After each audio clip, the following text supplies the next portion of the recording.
giờ châu trơ đó nữa anh sai chưa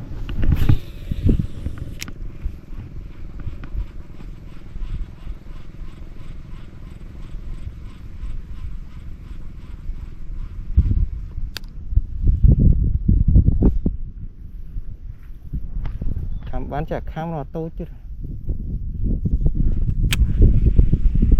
ấn mới tránh ẩn vậy cục ắt khám rồi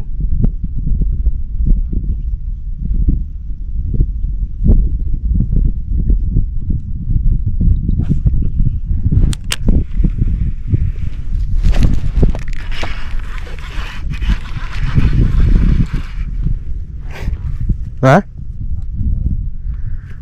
đập buồn đó đập buồn đập làm đó đừng có ba tim má nó tràn tới chơi chăm sóc lên tập phao tam cào mưa thôi